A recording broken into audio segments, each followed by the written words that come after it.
రాముడు, కృష్ణుడు, రావణుడు, దుర్యోధనుడు లాంటి వారు నిజంగా ఎలా ఉంటారో తెలియదు కానీ ఆయా పాత్రలో నటించి తెలుగువారి గుండెల్లో చిరస్మరణీయుడిగా నిలిచారు యుగపురుషుడు ఎన్టీఆర్. జానపదం, సాంఘికం, పౌరాణికం అనే తేడా లేకుండా అన్ని పాత్రల్లో జీవించిన విశ్వవిఖ్యాత నట సార్వభౌముడు నందమూరి తారక రామారావు.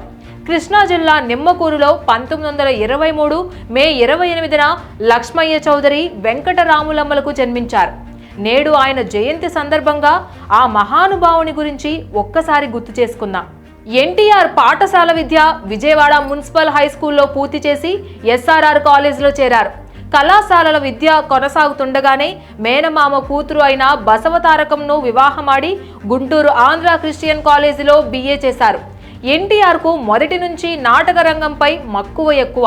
విజయవాడ ఎస్ఆర్ఆర్ కాలేజీలో చదువుతున్నప్పుడు నాగమ్మ పాత్ర వేశారు. నూనుగు మీసాలు తీసేందుకు ససేమిరా అనడంతో ఆ పాత్రకు మీసాల నాగమ్మ అని పేరు తగిలించారు. గుంటూరు క్రిస్టియన్ కళాశాలలో చదువుతున్నప్పుడు నేషనల్ ఆర్ట్ థియేటర్ను ఏర్పాటు చేసి జగ్గయ్య, ముక్కామల, నాగభూషణం తదితరులతో కలిసి చేసిన పాపం వంటి నాటకాలు ఆడారు. సినిమా రంగంపై మక్కువతో మంగళగిరిలో సబ్ రిజిస్ట్రార్గా చేస్తున్న ఎన్టీఆర్ చెన్నై ట్రైన్ ఎక్కేశారు. తొలి అవకాశం పల్లెటూరి పిల్ల సినిమాకు వచ్చినా విడుదలైంది మాత్రం మనదేశం చిత్రం. షావుకారు చిత్రం తరువాత నివాసాన్ని చెన్నై 1000 లైట్స్ ప్రాంతానికి మార్చుకున్నారు.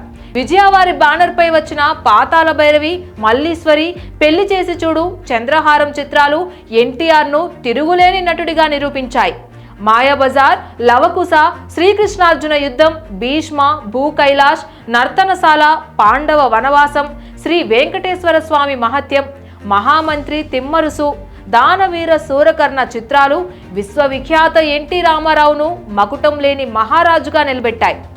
ఎన్టీఆర్ నటించిన చివరి చిత్రం మేజర్ చంద్రకాంత్. తన కెరీర్లో ఆయన దాదాపు 320కి పైగా చిత్రాల్లో నటించారు. చిత్రసీమలో నెంబర్ 1గా నిలిపిన అభిమానులకు, ప్రజలకు సేవ చేయాలని తలచిన ఎన్టీఆర్ తెలుగుదేశం అనే రాజకీయ పార్టీ స్థాపించారు. పార్టీ స్థాపించిన 9 నెలల కాలంలోనే వటవృక్షం లాంటి కాంగ్రెస్ పార్టీని మట్టి కరిపించి ఆంధ్రప్రదేశ్ తొలి కాంగ్రెసేతర ప్రభుత్వాన్ని ఏర్పాటు చేశారు. పేదవాడి కడుపు నింపే ₹2కు కిలో బియ్యం, సగం ధరకే చేనేత వస్త్రాలు, రైతన్నకు సబ్సిడీపై విద్యుత్ తదితర ప్రజా సంక్షేమ పథకాలు తిరుగులేని విజయాన్ని అందించాయి. రాష్ట్రంలో కాంగ్రెస్కు చుక్కలు చూపించిన ఎన్టీఆర్ దేశవ్యాప్తంగా ప్రతిపక్షాలను ఐక్యపదంలో నడిపించి నేషనల్ ఫ్రంట్ ఏర్పాటు చేశారు. కేంద్రంలో తొలి సంకీర్ణ ప్రభుత్వ ఏర్పాటు చేయించారు. 1994లో రాష్ట్ర చరిత్రలోనే అత్యధిక అసెంబ్లీ స్థానాల్లో విజయదుందుబి మోగించి అఖండ మెజారిటీతో అధికారం చేపట్టారు. తెలుగుదేశం పార్టీలో అంతర్గత పరిస్థితుల కారణంగా ఎన్టీఆర్ నుంచి చంద్రబాబు నాయుడు ముఖ్యమంత్రి పీఠాన్ని హస్తగతం చేసుకున్నారు. 1996 జనవరి 18న ఎన్టీఆర్ గుండెపోటుతో మరణించారు.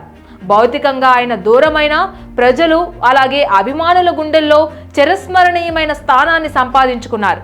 నేడు ఎన్టీఆర్ జయంతి సందర్భంగా ఆయనను స్మరించుకుంటూ నివాళులు అర్పిద్దాం. Please subscribe to the channel and download the Politicos app from the links in the description.